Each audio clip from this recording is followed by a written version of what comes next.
دھرم خود ہی بناتے ہیں، اور بھوک لگی اسی آٹے کی مورتی بنائی، پوجا کری، بھوک لگی تو اسی کو توڑ مروڑ کر کے یہ بات آپ کو سمجھنی چاہیے۔ یہ کب آپ کو سمجھ آئے گا؟ جب آپ کو آپ کا اسلام سمجھ آئے گا۔ یہ اسلام اتنی عظیم الشان نعمت ہے میرے عزیزو۔ آپ نے ابھی کہا نا 10 لاکھ دے دو آنکھیں نہیں دیں گے، 50 لاکھ دے دو پیر نہیں دیں گے، کہا نہیں کہا؟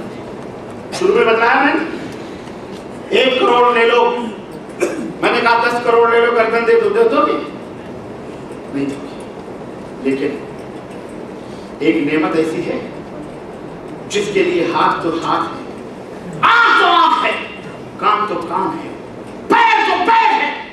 ارے میاں نبی کے دوستوں نے اپنی گردنوں کے نذرانے اس نعمت کو حاصل کرنے کے لیے پتا ہے وہ کون سی نعمت ہے؟ وہ اسلام، وہ اسلام ہے جس کی نعمت کے لیے ماں نے اپنے ننھے منھے ریتتے ہوئے بچے اپنی گود میں لے کر مدنی تاجدار کی خدمت میں حاضر ہوئی اور کہا جہاد کا اعلان ہو چکا ہے، پیغمبر صاحب میری کوئی نرینہ اولاد نہیں، 2 پیروں سے چلنے والی نہیں، جوان نہیں، میرے پاس صرف ایک میری اولاد ہے، اس کا بھی نام فوجیوں کے اندر درج فرما لیجیے۔ اللہ کے نبی نے اس ننھے منھے بچے کے سر پہ ہاتھ رکھا اور کہا بیبی یہ تو چل بھی نہیں سکتا، یہ گھوڑے کے اوپر کیا بیٹھے گا، یہ تلوار کیا اٹھائے گا، یہ تو ننھا منھا بچہ ہے، اسے تم کیوں جہاد کے اندر نام درج کروانا چاہتی ہو؟ اس ماں نے کیا کہا تھا؟ اس ماں نے کہا اے اللہ کے حبیب میں جانتی ہوں، میں سمجھتی ہوں کہ میرا بیٹا گھوڑے پہ سوار نہیں ہو سکتا، پیر سے زمین پر نہیں چل سکتا، میرا بیٹا تلوار نہیں اٹھا سکتا، لیکن اتنا تو ہو سکتا ہے نا کہ جب میدان کارزار گرم ہو اور کوئی دشمن اسلام، کوئی اسلام کا دشمن میرے نبی میرے حبیب کی طرف تلواریں لے کر آپ کی گردن کاٹنے کے لیے چلے، پھر میرے ننھے منھے بچے کو آگے کر دیا جائے، میرے بچے کی گردن کٹ جائے، میرے نبی سلام کر، یہ تو ہو سکتا ہے۔ یہ وہ نعمت تھی اسلام کی جسے جان بھی دے کر کے حاصل کیا جا سکتا تھا۔ جو جان مانگو تو جان دیں گے، جو مال مانگو تو جان مال دیں گے، مگر نہ ہوگا یہ ہم سے ہرگز نبی کا جاہو جناب، کبھی نہیں ہو سکتا ہے۔ اسلام وہ دولت ہے جس کے لیے سب کچھ قربان کیا جا سکتا ہے، لیکن اسے ضائع، میرے بھائیوں عرض کرنے کا مطلب یہ ہے کہ یہ سارے مسلمان ہیں، اب بھاگو مسلمانوں سے، کہاں تک بھاگو گے، کہاں تک بھاگو گے مسلمانوں سے؟ اور یہ کروڑ نمازی، چند لوگوں نے بم بلاسٹنگ کی، چند لوگوں نے غلطیاں کی یا کیا کی، وہ ان کی اپنی سوچ ہے، اپنی فکر ہے، اس کو انہوں نے جہاد جیسے مقدس لفظ کو استعمال کیا، جبکہ اسے اسلام میں جہاد نہیں کہا جا سکتا۔ ان کی خطا، ان کی غلطی ہو، لیکن اس کی پاداش میں یہ 1.5 ارب نمازیوں کو دہشت گرد کہہ دیا جائے، ٹیررسٹ کہہ دیا جائے۔ تم انسان ہو، انسانوں کو ٹیررسٹ کہہ سکتے ہو، لیکن جب اللہ کا عذاب آئے گا، یہ مسلمان جب تمہارے اوپر پن پڑیں گے تو پھر ان کو کیا نام دیں گے؟ اور اگر یہ 1.5 ارب نمازی، کسی شاعر نے کہا تھا اگر یہ دہشت گرد ہو جائیں تو پھر تمہیں کہاں ٹھکانا ملے گا؟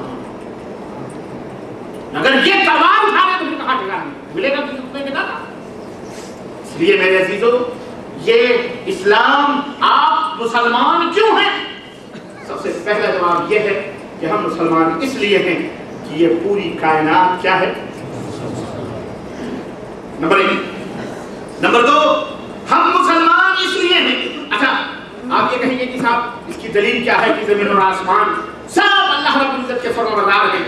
اللہ نے فرمایا تسبح له السماوات السبع والارض ومن فيهن وان من شيء الا يسبح بحمده ولكن لا تفقهون تسبيحه، یعنی 7 آسمانوں اور زمین اور جو ان 7 آسمانوں اور زمینوں کے اندر ہے، حضرت ابراہیم امام التوحید ابو الانبیاء کہلاتے ہیں۔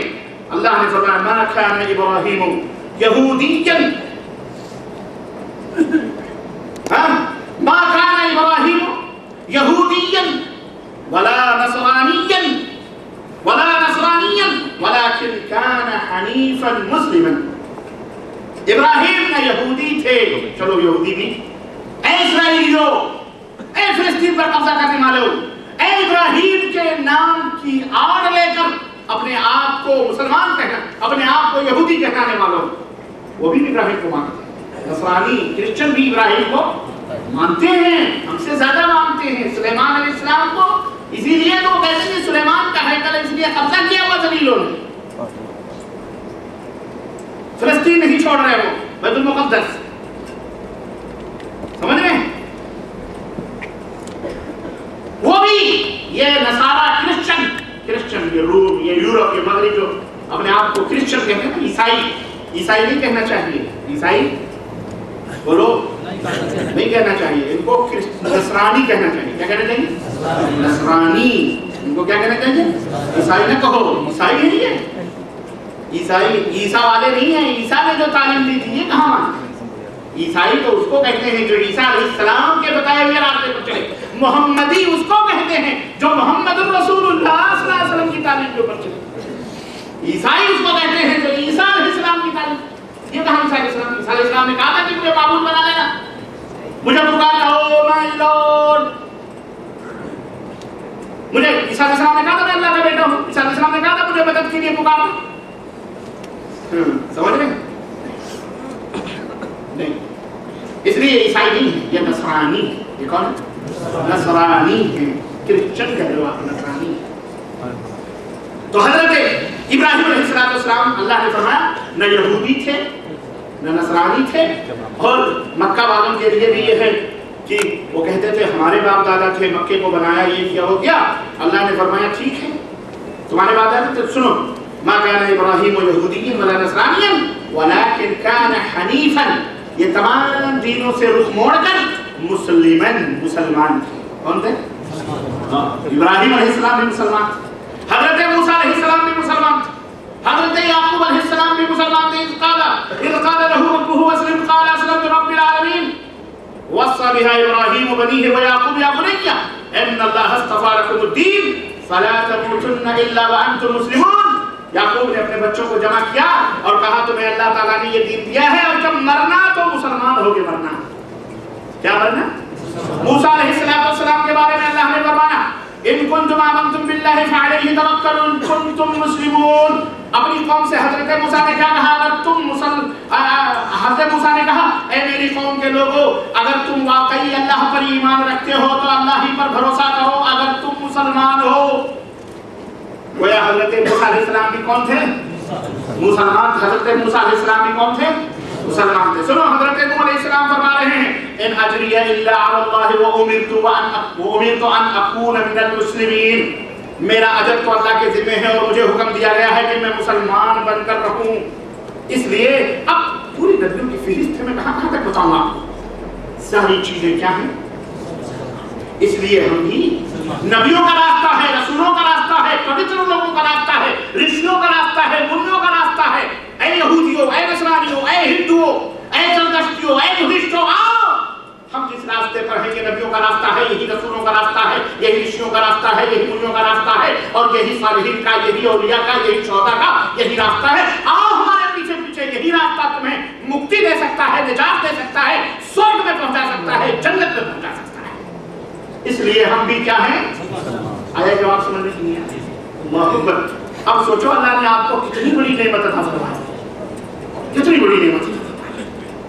سنو اس لیے ہم مسلمان ہیں، اس لیے ہم مسلمان ہیں کہ اللہ تبارک و تعالیٰ نے اسلام کو ایک مقدس درخت سے تعبیر فرمایا اور فرمایا کہ اصلها ثابت وفرعها فی السماء. یہ اسلام ایک ایسے درخت کی مانند ہے جس کی جڑ زمین کے اندر ہے اور اس کی شاخیں آسمانوں سے ملی ہوئی ہیں. یعنی حبل اللہ ہے واعتصموا بحبل اللہ جميعا. اللہ کی رسی ہے جو اللہ کی رسی آسمان سے بیت معمور سے لٹک رہی ہے زمین کے اوپر، اور یہ قرآن کریم ہے اور محمد رسول اللہ صلی اللہ علیہ وسلم کا فرمان ہے فاعتصموا بحبل اللہ. یہی اللہ کی رسی ہے، ہم نے اس کو پکڑی ہے اور جو اس کو پکڑے گا وہ اللہ تک جائے گا.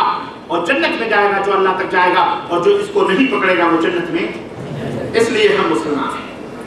اور جہاں تک اسلامی تعلیمات کا فیصلہ ہے، اگر اس لیے ہم مسلمان ہیں کہ اللہ نے ہمیں تمام کائنات کے سامنے اپنی گردنوں کو کھڑی رکھنے کا حکم دیا اور کہا لا تسجدوا للشمس ولا للقمر، نہ سورج کو سجدہ کرو نہ چاند کو سجدہ کرو، کبھی ان کی روشنیوں سے مبہوت نہ ہونا، متحیر نہ ہونا، کبھی ان کی روشنیوں کو دیکھ کر کے یہ نہ سوچنا کہ ہمارے رب ہیں، یہ ہمیں فائدہ پہنچا سکتے ہیں۔ کوئی فائدہ نہیں پہنچا سکتا ہے، فائدہ پہنچانے والا صرف اللہ ہے۔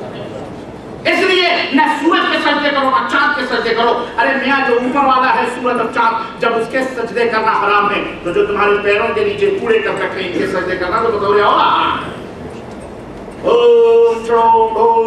کوئی سورج چمچم کر رہا ہے، کوئی سمندر کا سجدہ کر رہا ہے، کوئی زمین کا سجدہ کر رہا ہے، کوئی مٹی کا، کوئی کنکر کا، کوئی شنکر کا، کوئی پتھر کا، کوئی حجر کا، کوئی شجر کا، کوئی پیڑ کا، کوئی پودے کا، جس کو دیکھو کوئی گائے کا۔ ہمارے یہاں تو ظلم بھی ہوتا ہے، گائے کی مونٹ بھی پیتے۔ اعوذ باللہ، ایک مشرک کا یہی حال ہوتا ہے میرے بھائیوں، جب عورت اپنے شوہر کے چوکھٹ سے قدم باہر نکال دیتی ہے نا تو پھر وہ کہاں کہاں ٹھوکریں کھاتی ہے، کوئی بتا سکتا ہے؟ نہیں سمجھ آئی؟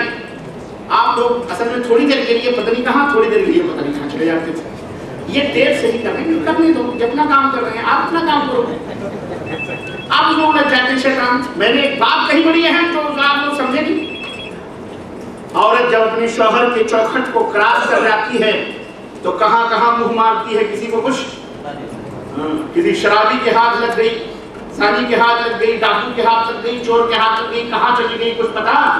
ایسے ہی جب کوئی کلمہ پڑھنے والا رب کے دروازے کو چھوڑتا ہے تو کہاں کہاں وہ جا کے بھٹکتا ہے، کوئی درگاہ پر، کوئی کھپچیوں پر، کوئی شدوں پر، کوئی چلوں پر، کوئی علموں پر، کوئی بازاروں پر، کوئی مردوں پر، کوئی ہڈیوں پر، کوئی کتے شاہ، کوئی بلی شاہ، کوئی طوطے شاہ، کوئی کھوتے شاہ، کوئی حضرے شاہ، کوئی اجالے شاہ، کوئی اندھیرے شاہ، کہاں کہاں جا جا کر کے اپنے ایمان کو رسوا کرتا ہے، اس کا کوئی بھروسہ یہ ہے مشرکیان۔ میرے عزیزو، لیکن یہ اسلام ایک ایسی دولت ہے جس نے کہا کسی کے سامنے اپنی گردنوں کو نہ جھکاؤ، جھکانا ہے تو احکم الحاکمین کے سامنے، وہی جو چاہے جھکا سکتا ہے۔ سمجھ آئے؟ یہ کتنی بڑی دولت ہے کہ جس نے آپ کی پیشانیوں کو عزت عطا فرمائی ہے، جس نے آپ کے گردنوں کو غیروں کے سامنے جھکنے سے منع کیا ہے، جس نے دوسروں کے سامنے ہاتھ جوڑنے سے روکا ہے، ایک پروردگار کے سامنے ہاتھ پھیلانے کا آپ کو حکم دیا ہے۔ ذرا غور کرو کہ کتنی بڑی عزت کی بات ہے، کتنی بڑی شرف اور منزلت کی بات ہے۔ اور ادھر دوسری طرف وہ بھی غور کرو وہ کتنے ذلیل ہیں جو اپنے ہاتھوں سے بنائی ہوئی مورتیوں کے سامنے روتے اور گڑگڑاتے اور انہی کے سامنے اپنے سجدوں کو کرتے ہیں، پھر موقع پڑتا ہے تو انہی کو لے جا کے سمندر کو نظر کتنے بڑے رسوا۔ میرے عزیزو، اس لیے ہم کیا ہیں؟ مسلمان۔ اس لیے ہم مسلمان ہیں کہ ہم ایک اللہ کے، ایک پرماتما کے سامنے اپنے سروں کو جھکاتے ہیں، اسی کی عبادت و پوجا کرتے ہیں۔ ہم ہزار پرماتما 36 کروڑ خداؤں کے پجاری، ہم ایک اللہ کے پجاری ہیں۔ ہمارے یہ وشواس اور یہ ہمارا ایمان اور عقیدہ ہے کہ اگر کوئی شخص ایک اللہ کا ہو جائے تو ساری کائنات اس کی ہو جاتی ہے۔ 36 کروڑ کو پوچھتے پوچھتے تو وہ زندگی گزارتے گا، کبھی کسی کو خوش کر سکتا نہیں۔ اس لیے ہم مسلمان ہیں۔ اور جہاں تک میرے بھائیوں اسلام کی تعلیمات کا ایک دو میں مثال دے کر کے میں 5-10 منٹ اپنی بات کو ختم کرنا چاہتا ہوں، کیونکہ اذان عصر کا بھی وقت ہو رہا ہے اور میں زیادہ ٹائم نہیں لینا چاہ رہا، کھانا بھی ہے آپ حضرات کو۔ ہم مسلمان اس لیے ہیں کہ ہم نے ایک ایسا نبی بھیجا گیا، ہم نے حضرت محمد رسول اللہ صلی اللہ علیہ وسلم، جن کی تعلیمات ہر زمانے اور ہر قوم کے لیے مفید اور مفید تر ہے، جو عربوں کے لیے، عجم کے لیے، یورپ کے لیے، مغرب کے لیے، افریقہ کے لیے، امریکہ کے لیے، پوری دنیا کے لیے، ہر جگہ اللہ کے نبی کا بتایا ہوا اصول اور قانون ہر خطے اور ہر جگہ کے لیے سود مند اور فائدے مند اور تمام عالم انسانیت کے ہر طبقے کے لیے برابر اور موافق ہے۔ ہم اس نبی کے ماننے والے ہیں کہ جس نے ایک ایسا دستور العمل دیا، جس دستور العمل میں کسی خاص طبقے کا مفاد مد نظر نہیں رکھا گیا، بلکہ اس کی بنیاد عالمگیر اصول اور نظری عقیدے پر قائم ہے، جن میں عالم انسانیت کی فلاح اور حیات انسانی کے تمام شعبوں کو مد نظر رکھا گیا ہے۔ اسلام، ہم اس لیے مسلمان ہیں کہ اسلام سہل دین ہے، سہل دین ہے، دین فطرت ہے، جس میں نہ تنگی ہے، نہ بندش ہے، نہ گرہ ہے، نہ بوجھ ہے، نہ ہی اپنے ماننے والوں کو ترقی سے وہ روکتا ہے، نہ کاروبار سے روکتا، نہ بزنس سے روکتا، نہ تجارت کو روکتا، نہ کاروبار کے پھیلانے پر پابندی لگاتا ہے، بلکہ اسلام مکمل ترقی اور کامیابی کا کیا ہے؟ راستہ ہے، جینا۔ بہت سارے لوگ، یہ ہمارے ملکوں کی میں بات بتا رہا ہوں، ہندوستان ہو، پاکستان ہو، بنگلہ دیش ہو، افغانستان، اذان ہوتی ہے، دکان میں بیٹھے ہیں، فیکٹری چل رہی ہے، سب کچھ، نماز نہیں پڑھتے۔ کیوں؟ ڈر رہتا گراہک نہ چلے، گراہک کے خوف سے نہیں جاتے، بعد میں پڑھ لیتے، یا بعض لوگ 3 4 وقت کی اکٹھے پڑھ لیتے ہیں۔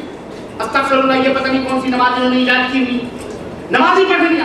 اللہ کے بندوں، مجھے ایک بات بتاؤ، وہ آدمی نماز چھوڑ کر اپنی دکانوں کے اوپر بیٹھ کر، آج ہمارے ملکوں میں جو تاجر یاب جو بنے ہوئے ہیں، بتاؤ وہ زیادہ مالدار ہیں یا عربوں کے اندر دکانوں کو نماز کے وقت کلوز کر دیا جاتا ہے، بند کر دیا جاتا ہے، پھر کھولا جاتا ہے، یہ زیادہ مالدار ہیں یا ہمارے ملکوں کے مسلمان زیادہ مالدار ہیں؟ جبکہ ہونا تو یہ چاہیے کہ وہ غریب ہونا چاہیے۔ کیوں؟ اس لیے کہ یار یہ آدھا گھنٹے دکان 15 منٹ پہلے بند، 15 منٹ نماز 15 منٹ بعد، یعنی اگر آپ حساب لگاؤ تو 8 گھنٹے کی ڈیوٹیوں میں 2 گھنٹے تو نماز وضو بنانے میں لگ جائیں، یہ فالتو کام کر رہے ہیں بیچارے، پھر بھی یہ مالدار ہیں اور بڑے جینیس اور بڑے عقلمند، بڑے ہم ہیں، پھر بھی ہم کل سے گدائی لے کے بھیک مانگ لیتے۔ ہندوستان میں ایک لیڈر نے، وزیر نے یہ بات کہی تھی کہ عرب دیش میں ایک اللہ کو پوجتے ہیں، ایک پرماتما کو پوجتے ہیں تو زمین سونا اگل رہی ہے، ہمارے ہاں 36 کروڑ پوجتے ہیں، پھر بھی کٹورا لے کے ہم بھیک مانگ رہے ہیں۔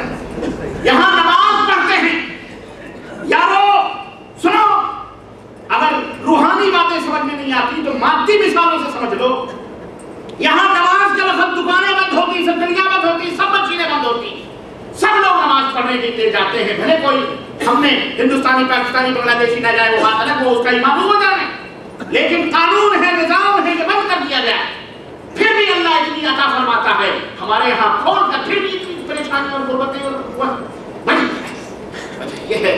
سنو، رنڈی کوئی کام کرے، طوائف کوئی کام کرے، اسے کوئی نظر نہیں اٹھا کر کے دیکھتا ہے، لیکن اگر کوئی مومن، اگر کوئی پاک باز عورت بے نقاب ہو کر کے چلے شریف گھرانے کی تو اسے ہر ایک نظر اٹھا کر کے دیکھے گا، کہے گا یہ تو شریف گھرانے کی تھی، اسے تو ایسا نہیں کرنا چاہیے تھا۔ تو آپ یہ جو جرم کرتے ہو، یہ آپ شریف ہیں، نیک ہیں، اللہ کے بندے ہیں، کرنے لائق اللہ پڑھتے ہیں، اس لیے آپ کو ڈبل عذاب دیا جائے گا، ڈبل جرمانہ اور ڈبل گرفت آپ کی ہو سکتی ہے کافر و مشرکوں کی۔ تو وہ امہلہم، اللہ نے فرمایا ہم نے ان کی ڈوری چھوڑ دی ہے، وہ دنیا ہی ان کے لیے سب کچھ ہے، آخرت میں تو ان کا جہنم، لیکن آپ کو تو وہاں بھی لینا ہے نا، تو یہاں ذرا محنت کرو۔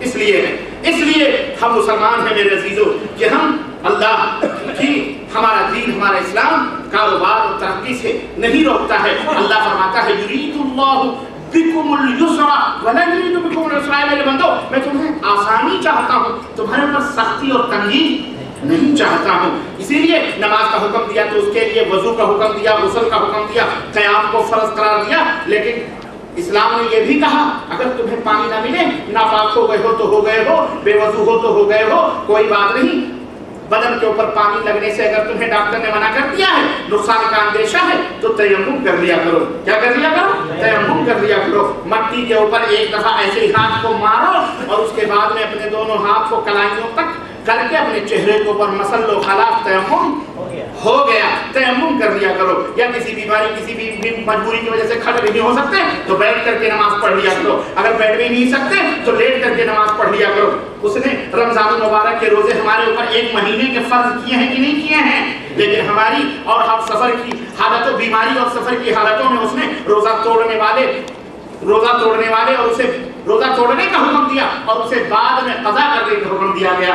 سفر ہے، ہو سکتا ہے صحیح نہ کر سکو، ہو سکتا ہے تکلیف ہو جائے، مشقت ہو جائے، روزہ نہ رکھو، کوئی بات نہیں، بعد میں قضا کر لیا کرو۔ پورے 11 مہینے باقی ہیں، پورے، اور ایک مہینے میں 1-2 روزہ رکھ لو گے تو بھی پورا ہو جائے گا۔ اللہ اکبر۔ اگر اس نے ہمیں زکات دینے کا حکم دیا ہے کہ نہیں دیا ہے؟ لیکن کیا آپ کو اس بات کا حکم دیا ہے کہ جاؤ زکات نکالنے کے لیے محنت کرو، مزدوری کرو، خوب محنت کرو تاکہ اتنا پیسہ کماؤ کہ زکات نکالو؟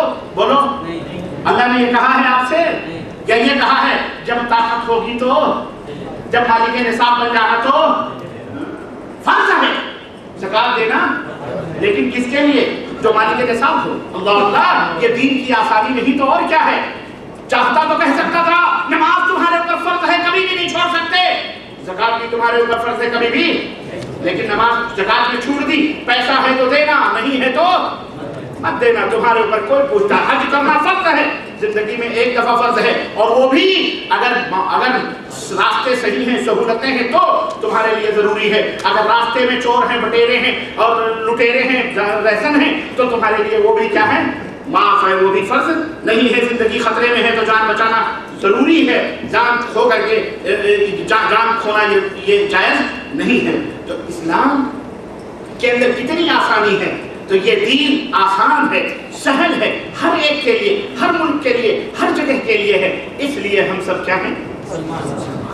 اور اس لیے بھی مسلمان بھی ہیں کہ تمام دینوں میں سب سے افضل ترین، اس میں کوئی شک نہیں کہ یہی دین اسلام ہے، کیونکہ اس کے عقیدے، اس کے اعمال اور اس کے طریقے عبادت اور اللہ رب العزت کی طرف قریب بڑھنے سے انسان مہذب ہو جاتا ہے۔ انسان کیا ہو جاتا ہے؟ مہذب ہو جاتا ہے، شریف ہو جاتا ہے۔ اس کے اصول اور قوانین ایسے مکمل اور ایسے پاکیزہ ہیں کہ اس سے سیرت بلند ہو جاتی ہے، کیریکٹر کے اندر نکھار پیدا ہو جاتا ہے۔ آدمی چور ہے تو شاہ بن جاتا ہے، آدمی زانی ہے تو پاکباز بن جاتا ہے، بے نمازی ہے، عبادت نہیں کرتا تو نمازی بن جاتا ہے۔ تمدنی، معاشرتی، اقتصادی، عمرانی حالات اس اسلام کی وجہ سے سدھر جاتے ہیں، اس کے اندر وہ وسائل موجود ہیں، تو اس لیے ہم سب کیا ہیں؟ مسلمان ہیں۔ اسلام کے ہر حکم اور ہر قانون کے اندر اعتدال ہے، توازن ہے، بیلنس ہے۔ اسلام نماز کا حکم دیتا ہے مگر اس کی اجازت نہیں دیتا کہ تم اپنے بال بچوں کو چھوڑ کر تسبیح اور مصحف لے کر کسی جنگل اور کسی دریا یا کسی سمندر کے کونے لے کے جگہ بیٹھ جاؤ۔ دیتا گھر میں بھی رہو اور نماز بھی مسجد کے اندر ادا کرو۔ اسلام نماز پڑھنے کا حکم دیتا ہے، لیکن کیا رات اور دن نماز پڑھنے کا حکم دیتا ہے؟ نہیں، 5 ٹائم کا نماز پڑھنے کا حکم دیتا ہے، ادا کیے جاؤ۔ تمہیں اپنی بیوی کے حقوق بھی ادا کرنے ہیں، بچوں کے بھی حقوق ادا کرتے ہیں، ماں اور باپ کے بھی حقوق ادا کرتے ہیں، کاروبار ہے، آپ کے پڑوسی ہیں ان کے بھی حقوق، مہمان ہیں ان کے بھی حقوق ادا کرتے ہیں، اپنی تجارت ہے اس کا بھی تمہیں خیال۔ کتنا اچھا اور کتنا معتبر اور کتنا پیارا دین ہے، ہر ایک کے حقوق کو ادا کرنے کا بھی حکم دیتا ہے اور اپنے اللہ کے بھی حقوق کو ادا کرنے کا۔ اللہ اکبر، وہ انسان کو اللہ کے راستے میں خرچ کرنے کا حکم دیتا ہے۔ ہم اس لیے بھی مسلمان ہیں کہ اسلام ہمیں اللہ کے راستے میں مال و دولت کو خرچ کرنے کا حکم دیتا ہے اور اس پر لامحدود اجر و ثواب۔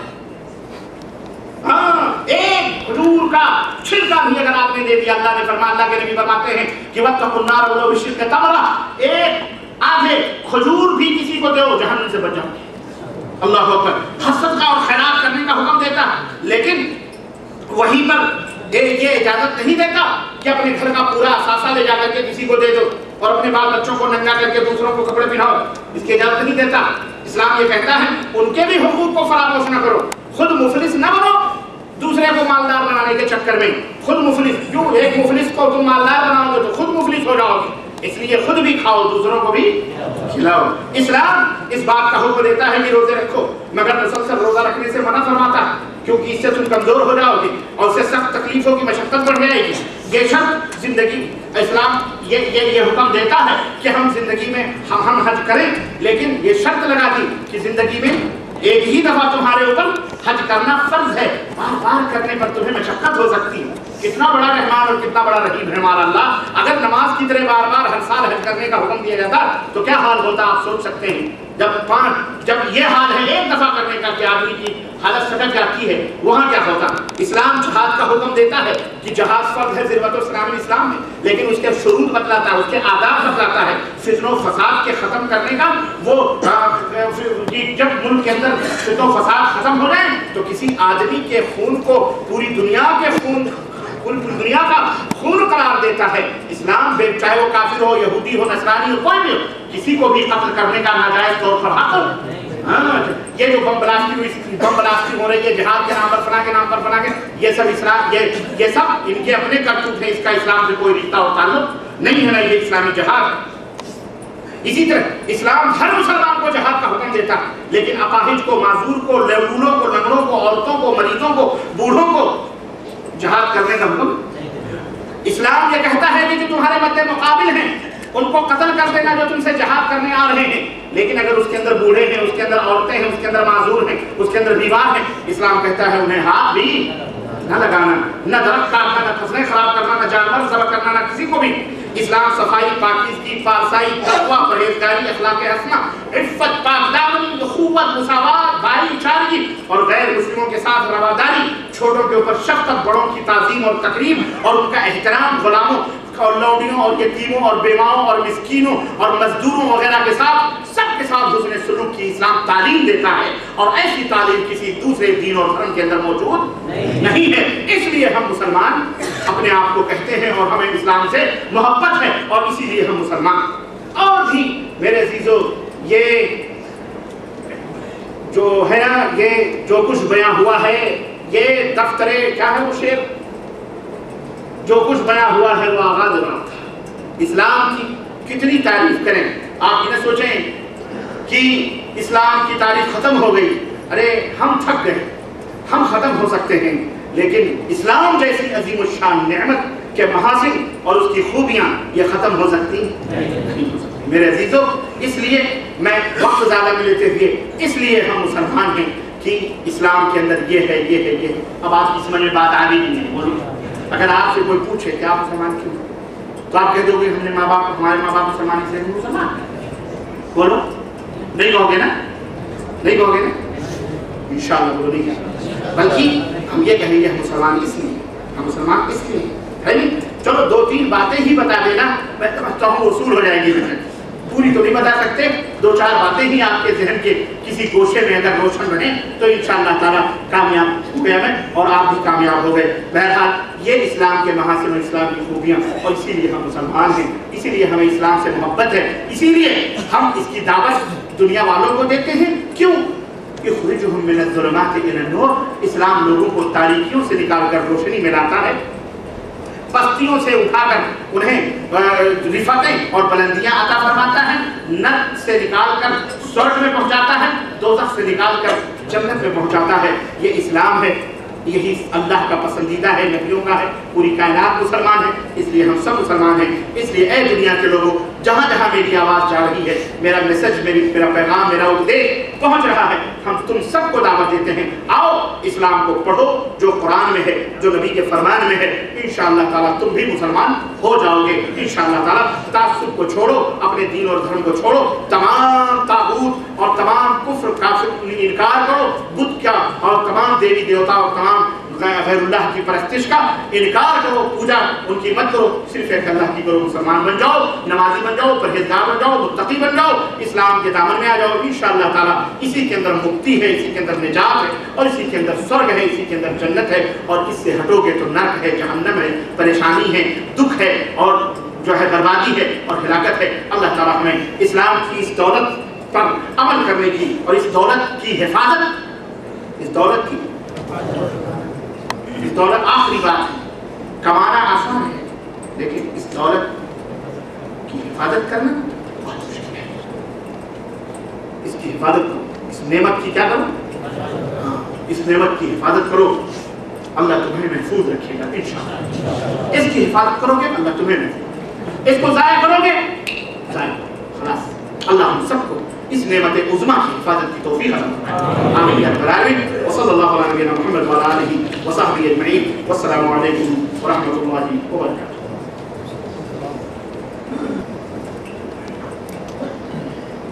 محترم حاضرین کرام، شیخ محترم کی دیر کے بعد مزید وضاحت کی ضرورت نہیں ہے،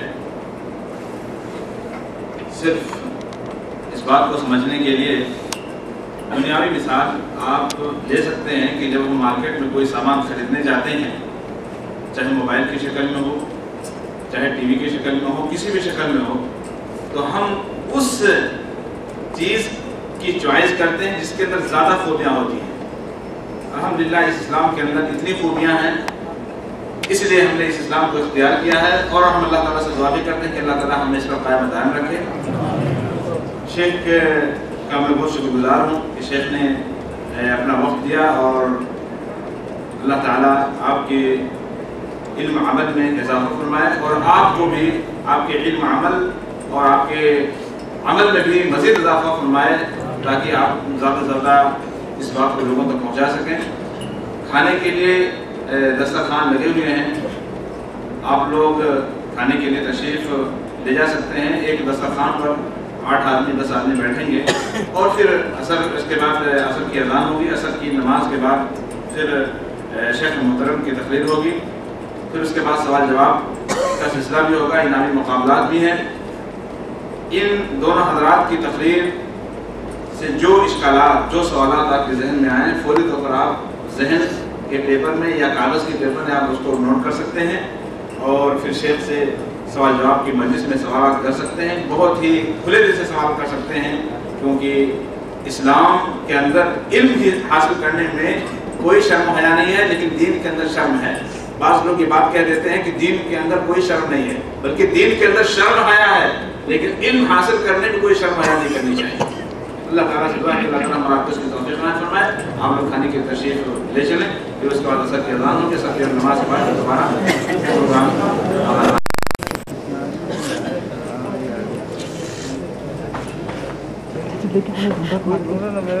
بسم اللہ الرحمن الرحیم، الحمدللہ رب العالمین، والصلاة والسلام علی نبینا محمد وعلی آلہ واصحابہ اجمعین، اما بعد۔ قال اللہ تعالی فاسألوا اہل الذکر ان کنتم لا تعلمون، وقال النبی صلی اللہ علیہ وسلم انما شفاء العلم السؤال۔ اللہ رب العالمین نے فرمایا کہ اگر تمہیں علم نہیں ہے تو کس سے پوچھو؟ جاہل سے، ہے کہ نہیں؟ کس سے پوچھا جائے؟ جس کے پاس علم ہو، اہل الذکر اس کو کہا جاتا ہے۔ قرآن و سنت کا جس کے پاس علم ہو، اس سے دین کا علم حاصل کرنا چاہیے۔ اور اللہ رب العالمین، اللہ کے نبی صلی اللہ علیہ وسلم نے فرمایا کہ لا علمی کا علاج کس میں ہے؟ لا علمی کا علاج، اللہ کے نبی صلی اللہ علیہ وآلہ وسلم نے فرمایا کہ لا علمی ایک بیماری ہے نا، اس کی شفا کس میں حاصل ہوگی؟ جب آپ اس کا علاج تلاش کریں گے۔ اور لا علمی کا علاج سوال ہے، ڈاکٹر کے پاس آپ جب جاتے ہیں تو اس کے سامنے اپنی پریشانی رکھتے ہیں تو آپ کا حل تلاش کرتا ہے۔ تو اسی طرح سے لا علمی دینی پریشانی آپ کو لاحق ہے تو آپ عالم کے پاس جائیں گے، اپنا مسئلہ رکھیں گے، تو اس کے بعد آپ کو انشاءاللہ شفا ملے گی۔ بہت سارے سوالات ہیں، کون سا پہلے رکھا جائے، کون سا بعد میں رکھا جائے۔ بہرحال کوشش تو یہ کی جائے گی جو اہم سوال ہیں انہیں منظر عام پر لایا جائے۔ کہتے ہیں مولانا صاحب السلام علیکم ورحمۃ اللہ وبرکاتہ۔ مولانا صاحب، گستاخی کے معافی چاہتا ہوں۔ میں مولانا الیاس صاحب کی جماعت یعنی تبلیغی جماعت سے جڑا ہوا ہوں، مگر کچھ دنوں سے غیر مقلدوں کے فتنے کی وجہ سے میں کنفیوز ہوں کہ کیا کروں۔ مجھے مفید مشورے سے نوازیں اور بتائیں کہ حق کیسے پرکھ سکوں۔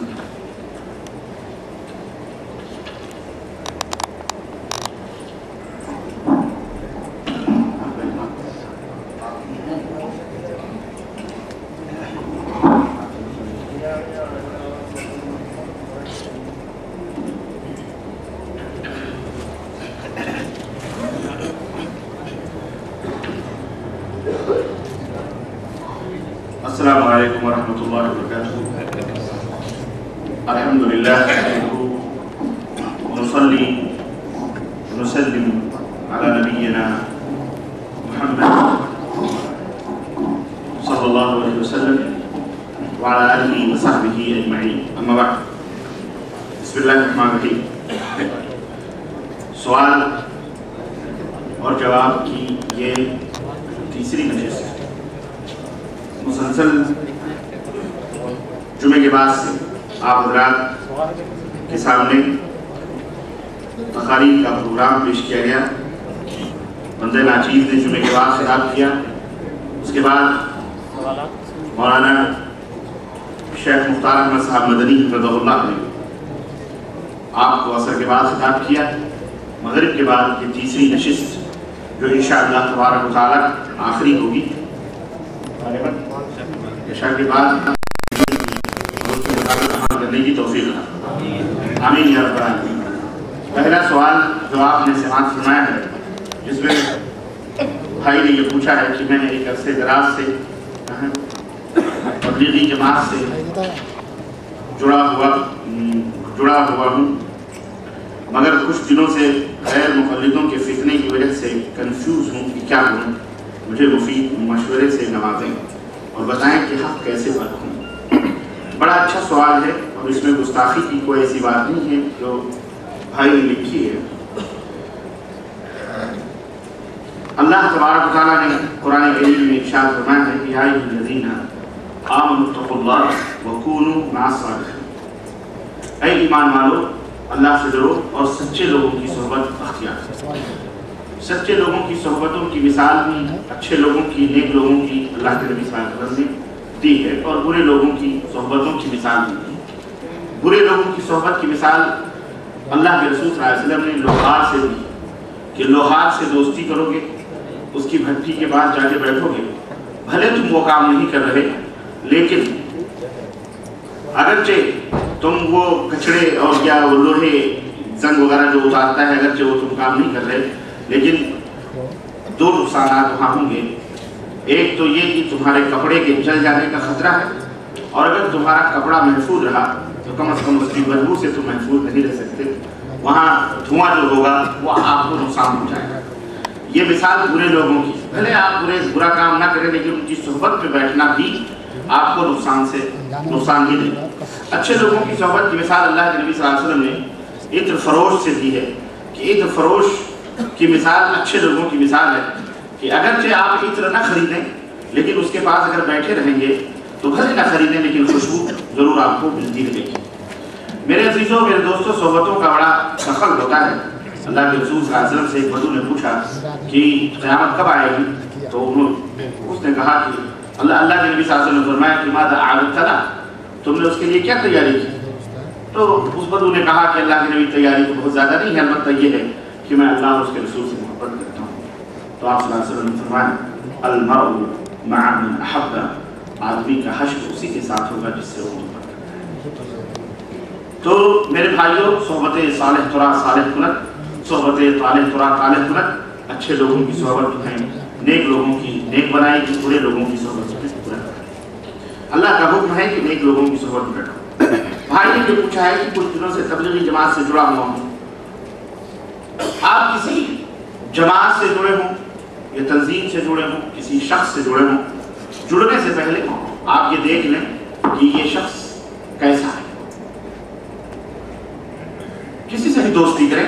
دوستی کرنے سے پہلے جیسے دنیاوی معاملات میں آپ دیکھتے ہیں تو آپ یہ دیکھتے ہیں کہ یہ شخص کیسا ہے. آپ کو کسی کو قرض دینا ہو، بھلے وہ امام وقت ہی کیوں نہ ہو، اگر 2 لاکھ 5 لاکھ قرض مانگے آپ سے تو آپ پہلے دوستی رہی ہو، بات چیت رہی ہو، گفتگو رہی ہو، میل جول رہا ہو، لیکن جب وہ قرض مانگے گا آپ سے تو آپ سوچو گے کہ اس آدمی کو دوں بھی یا نہیں. پتہ لگائیں گے کہ اس کی پراپرٹی کتنی ہے، یہ آدمی کیسا ہے، یہ آدمی معاملات کا اچھا ہے کہ نہیں ہے. میں اسے 5 لاکھ قرض دے دوں تو یہ واپس کرے گا کہ نہیں کرے گا، پتہ لگائیں گے نہیں. اگر آپ کو کہیں سے یہ بات لیک ہو گئی، کسی اس کے پڑوسی نے بتایا کہ یہ آدمی امام تو ہے، نمازی تو ہے، داڑھی وغیرہ کر رکھا ہے لیکن یہ معاملات کا تھوڑا سا کچا ہے، یعنی وعدے کا پکا نہیں ہے، تو اللہ بتا رہا ہوں آپ 5 لاکھ دینے سے مکر جائیں. آپ کہیں گے نہیں بھائی اتنی بڑی رقم تو ہم ایسے آدمی کو نہیں دے سکتے. ذرا سا آپ کو شبہ ہوا آپ اس سے مکر جائیں، ہے کہ نہیں. یہ دنیا کی مثال میں نے اس لیے دی ہے تاکہ دین کو سمجھو. جو دین اعلیٰ ہے، اعلیٰ ہے، افضل ہے، قیمتی ہے، دین دنیا کے اعتبار سے بہت زیادہ قیمتی ہے. محاضرے میں بتایا 5 10 لاکھ 50 لاکھ سے کروڑ سے زیادہ قیمتی ہمارا دین، ہمارا ایمان ہے. تو دینی طور پر جس کو آپ دوست بنا رہے ہیں اسے پرکھ لیں، سوچ لیں. جبکہ فتنوں کا دور ہے، ہر شخص آدمی یہ کہتا ہے کہ ادھر آؤ یہ جنت کی راہ ہے، ادھر آؤ یہ جنت کی راہ ہے. آپ کا یہ فرض ہے کہ آپ ایمان کا سودا کس کے ساتھ کر رہے ہیں، کس کے ساتھ ایمانی محبت کر رہے ہیں. سوچ لیں، پرکھ لیں. اس کی داڑھی، اس کا جبہ، اس کا قبہ بعد میں دیکھیں، پہلے اس کا ایمان اور عقیدہ دیکھیں. کیا یہ اندر سے صحیح بھی ہے کہ نہیں صحیح؟ میرے بھائیوں، جس کا اندر صحیح ہوتا ہے اس کا ظاہر بھی ایک نہ ایک دن صحیح ہوتا ہے. ورنہ اگر اندر گندا ہے نا تو آپ سمندر ہی کے اندر کیوں نہ مچھلی رہتی ہو، آپ اسے آگے زمزم میں بھی رکھیں، جب اس سے نکالیں گے تو اس میں باس آئے گی، باس آئے گی، بدبو آئے گی نہیں ہے. یعنی 1000 پانی میں رہنے کے باوجود بھی مچھلی کے اندر کی بدبو بولو نہیں جاتی. ہاں، بدبو کب چلی جاتی ہے؟ جب اس کے اندر کی چیز آپ صاف کر دیتے ہو. تو تھوڑا سا پانی بھی لگا کر کے آپ دھل دیے نا تو بدبو باس چلی جاتی ہے، اور پھر فرائی کر کے کھا لیے تو ماشاءاللہ تبارک اللہ ہے کہ نہیں. تو اندر جس کا صحیح ہوتا ہے ظاہر بھی تھوڑا بہت وہ ہو جاتا ہے. آپ یہ دیکھیں کہ آپ جس سے دوستی کر رہے ہیں آیا اس کا اندر کیسا ہے. اندر دین میں اندر کا مطلب یہ ہے کہ وہ توحید و سنت سے جڑا ہوا ہے کہ نہیں جڑا. اس کا ایمان، اس کا عقیدہ، جس کے اوپر نماز، روزہ، حج، زکات کی بنیاد ہے، وہ صحیح ہے کہ نہیں صحیح. کوئی بھی جماعت ہو، میں کسی جماعت کا نام نہیں لے رہا، کوئی بھی جماعت. آپ نے غیر مقلد کہا ہے. غیر مقلدین کو ہمارے اہل حدیث ہندوستان، پاکستان، بنگلہ دیش کے اندر جو اہل حدیث ہیں ان کو بیچاروں کو غیر مقلد کہا جاتا ہے. ان کو کیا کہا جاتا ہے؟ اور غیر مقلد کہنا یہ مقلدین کی مجبوری ہوتی ہے. وہ مجبوری یہ ہوتی ہے کہ اگر انہیں وہ دوسرا نام دیں گے تو دنیا انہیں پکڑے گی کہ تم یہ، اگر وہ یہ ہے تو تم یہ کیوں نہیں. مثال کے طور پر کانے کا الٹا بینا کا الٹا نابینا ہوتا ہے. کانے کا الٹا غیر کانا نہیں،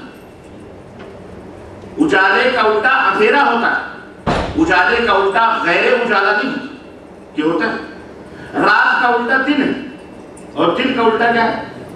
رات ہے. آپ سے کوئی کہے رات ہے یا دن ہے تو ظاہر رات ہے، تو آپ کیا کہو گے؟ ہاں غیر دن ہے، غیر دن. تو آپ کو کہتے ہیں کہ احمد آدمی یہ غیر دن کون سی بلا ہے؟ سیدھے کہہ دے کہ رات ہے. غیر دن کیوں کہتا ہے؟ ایک آدمی نے دیکھا فلانے آدمی کو آپ نے دیکھا ہے؟ ہاں دیکھا ہے. وہ کالے ہیں یا گورے ہیں؟ آپ نے کہا نہیں وہ غیر گورا ہے. غیر گورا. غیر گورا کا مطلب کیا ہے؟ یہ کوئی معقول بات ہے؟ ایسا کوئی بولتا ہے دنیا میں کہ غیر گورا؟ سیدھے کہتا ہے کالا ہے یا گورا ہے. لیکن یہی بات ہے، یہی مقلد اور غیر مقلد کی بات. مقلد کے معنی ہوتے ہیں جاہل، سیدھی سی بات. مقلد معنی جاہل، ان پڑھ، اس کو کچھ نہیں معلوم ہوتا ہے، اندھا. مقلد معنی اندھا، یعنی بغیر کسی ثبوت اور بغیر کسی دلیل کے کسی بھی آدمی کے پیچھے، غیر نبی کے پیچھے چلنے والے کو مقلد ہے. اب جاہل کا الٹا عالم ہوتا ہے، جاہل کا الٹا غیر جاہل نہیں ہوتا. تو مقلد کا الٹا غیر مقلد نہیں ہوتا. مقلد معنی غیر نبی کے پیچھے بغیر دلیل اور ثبوت کے چلنے والا.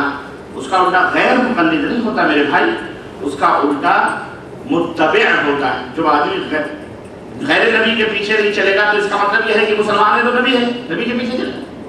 تو نبی کے پیچھے چلنے والے کو متبع کہتے ہیں، مطیع کہتے ہیں، اطاعت کرنے والا، نبی کے سنت کی پیروی کرنے والا. متبع تابعدار، اس کو غیر تابعدار نہیں کہتے، اس کو غیر مقلد نہیں کہتے.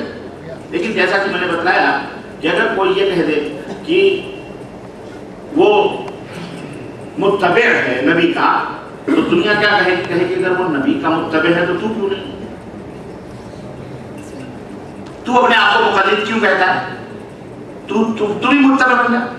بالکل معاملہ وہابی اور سنی والا معاملہ ہے کہ محمد بن عبد الوہاب جنہوں نے مملکت سعودیہ عربیہ کے اندر ایک رول ادا کیا ہے الحمدللہ، اور ان کے ذریعے سے ایک دینی انقلاب آیا ہے. ان کا نام عبد الوہاب نہیں تھا، ان کے باپ کا نام عبد الوہاب تھا اور ان کا نام محمد تھا، محمد بن عبد الوہاب، یعنی عبد الوہاب کے بیٹے. عبداللہ بن عبد العزیز، ملک عبداللہ بن عبد العزیز، یعنی عبد العزیز کے بیٹے عبداللہ۔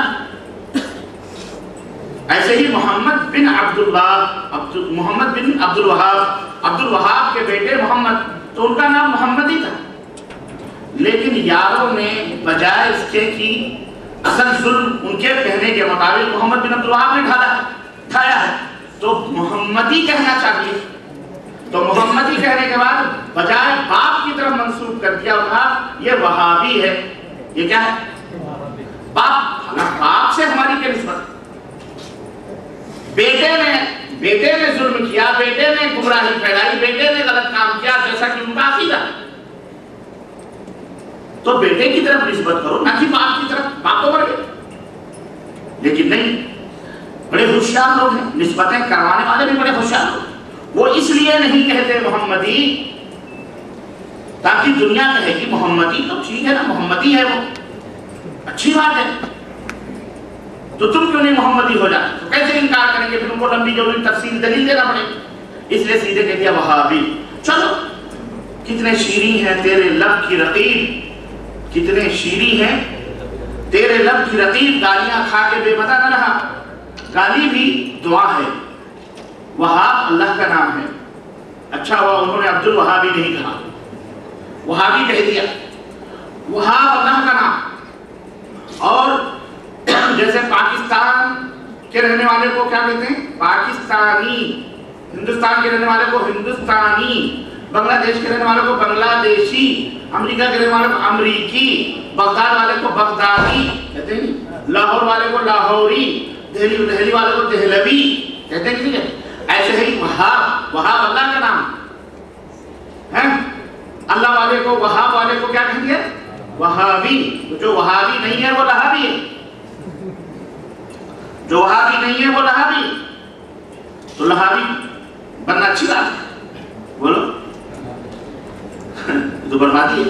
اللہ تعالیٰ نے کہا تبت یدا ابی لہب ہوتا، اس کے اوپر تو اللہ تعالیٰ نے پھٹکار پھیر، تو وہابی کا الٹا لہابی ہوتا ہے۔ تو جو کہے کہ تم وہابی ہو تو الحمدللہ میں وہابی ہوں، آپ لہابی ہیں، اس سے پتہ چلا آپ کیا ہیں، گالیاں ہیں وہ ان کی نظر میں، حالانکہ ہم اپنے آپ کو وہابی لہابی کچھ نہیں کہتے، لیکن یاروں نے یہ نام دیے ہیں، اس نام کے اس پر بھی ہم آپ کو تسلی دے رہے ہیں، کوئی بات نہیں، وہ وہابی کہنے تو وہابی، لیکن ان کی گالیاں بھی الحمدللہ ہمارے لیے کیا ہو گئی؟